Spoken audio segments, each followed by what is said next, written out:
Hello everyone.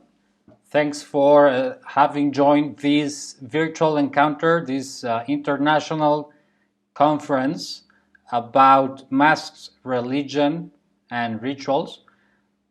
Today I will be sharing with you the following research I've been working on, which I titled Masks and Resistance, the Story of Domination and Class Conflict in Mexican Dances. Before starting, I would like to thank all the members of the crew who make this encounter, this virtual encounter possible. Especially I would like to thank Vikrant for his support and his kindness because, well, he has been a very good guide through this process. Thanks, Vikrant, and thanks, everybody. It will have been very great to be in Gannat, but, well, we are each of us in our own cave. But anyway, here we are, spreading culture and sharing what we know. Okay, I hope you guys enjoy what I brought to you, and here we are.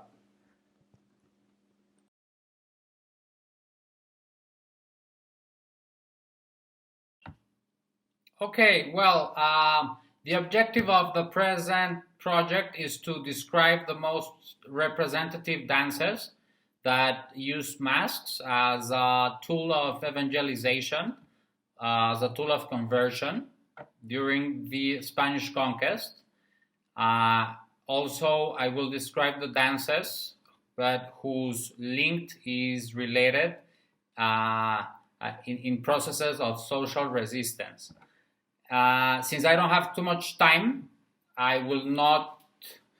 I won't be able to be deep in my descriptions, and also I will omit some dances that I have considered in other presentations that I have done already in previous forums. The justification of this presentation is that masks are significant matter. That is, that they allow us to understand human groups. They allow us to understand the communities that created them, and they make evident the existing hierarchies, and therefore they allow us to make an effort to confront class differences.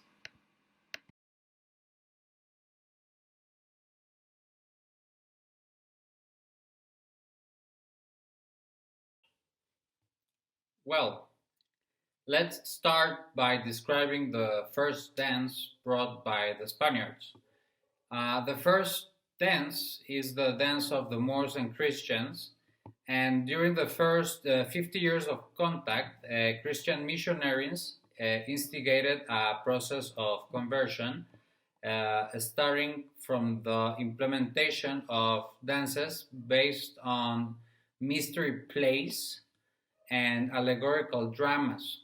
Okay, so this work represents the ambushes of Christians and Moors, and it taught the natives about the superiority of Christianity. Okay, this dance, with the passage of time, was promoted throughout Mexico, thereby having modifications to the original work. We are going to see that there are other dances that are branches of this one. Okay, in this slide we can see some masks that are part of this dance, and they are from different part of the country. Okay, we see that the Moors are represented in red. Okay, they are the outsiders. They are the enemies. The evil. Okay, this also has a lot to do with the conception of devil that we will describe afterwards. Okay, it's also important to mention that determined to promote the Catholic faith, the Spanish friars took advantage of the natives' fondness for spectacle and dance in order to use short theatrical performances as a method of conversion. And the result was a syncretism that persists to these days, right? And well, we have this picture, which is just right up to me, and it represents just the description I just mentioned.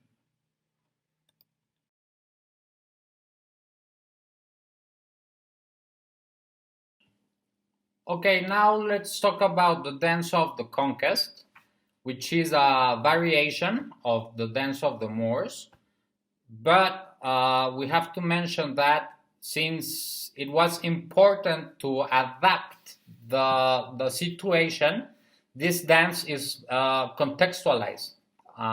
So in that sense, we have no Moors, and the indigenous occupy the role of dominated. So in this photography, which is the cover page of a magazine called Arqueología, we can see that this picture taken in 1935 is Moctezuma, Emperor Moctezuma, meeting Hernán Cortés. It's a performance, of course. At the end of the performance, Moctezuma Moctezuma and his people, into Christianity. Next to the picture, we have two masks of conquistadores, okay, with their white skin and pre-Hispanic elements, big noses and long hairs. They are from the state of Veracruz.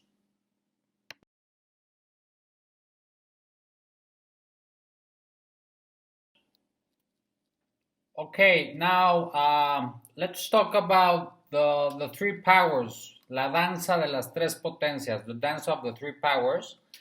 In this dance, the main character is the soul, which at the end rises into the sky. In this dance, the soul fights against the death, the sin, and the devil, okay, with the help of Christ and the Virgin, okay. And here it is important to talk about the devil, because it is a fight against the good versus evil. The conception of good versus evil existed before the arrival of the Spaniards, but ancient Mesoamerican civilizations didn't have a devil. They had a conception of evil, but they didn't have this character with horns. So it is important to understand this new character, because the Spaniards imposed this new conception of fear by overlapping in the images of the deities, of the gods, of the ancient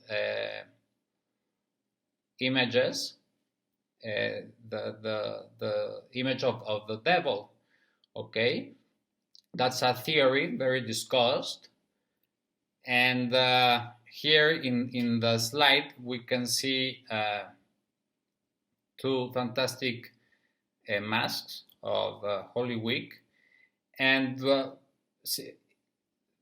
devil was considered, of course, a character first.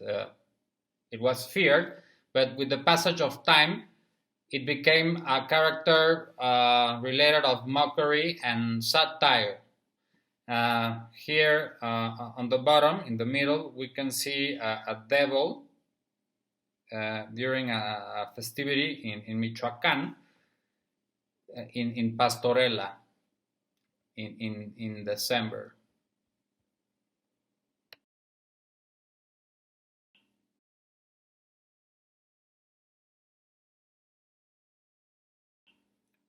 Well, now let's talk about two peculiar dances that are close geographically speaking, and there are the Huehuetones in Puebla and the dance of Katrinas in Plascala. Okay, these representations are a clearly mockery of aristocratic lifestyle of Europeans in the New Spain, okay? Mainly of the rich Spaniards and the Frenchmen who once were latifundistas, or land owners of large haciendas. Okay, as we can see in the slide, where these characters are men and women. In this dance, the characters can be played normally by men, even though the masks are by women. Okay. One of the main characteristics of the masks are, as you can see, the ears. Okay. And in the picture, we can see a man wearing a tuxedo, and he's also carrying an umbrella which is open, and that symbolizes that the need of rain during the dry season. Okay, we can consider this dance a clear symbol of resistance.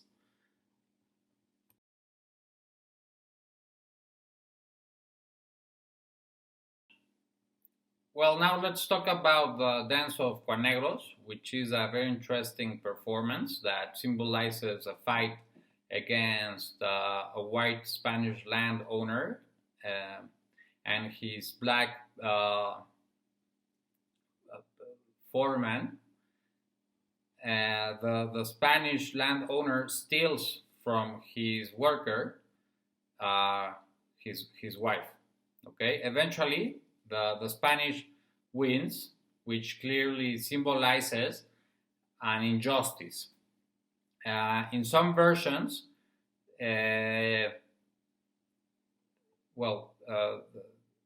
el Negro wins, which also symbolizes hope and resistance. In the pictures here in the slide, we can see a clearly similarity, even though the color, which also it's a clearly example of that we are the same, even though the difference of colors, right? So this dance is a fantastic dance, and this is what it shows.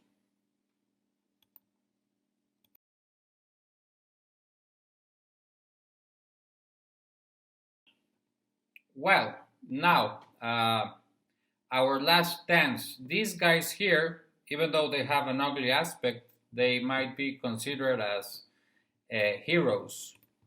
The dance of the Tastuanes. The dance of the Tastuanes once was banned because, as I mentioned at the beginning of this presentation, do you remember the dance of the Moors and Christians? Well, The dance of the Tastuanes is kind of a branch of the dance of the Moors and Christians, only that they kidnapped St. James and they slaughtered him. They stabbed him, and that's why it went banned. Okay? It was even considered a spectacle worthy of savages and a cause of drunkenness of a whole neighborhood and scandalous. This dance is from Jalisco state, okay, and it's danced in different regions of the state. As we can see, there are different features and little animals and scars around the face. This symbolizes different diseases brought by the Spaniards, okay? And it's a clearly example of resistance.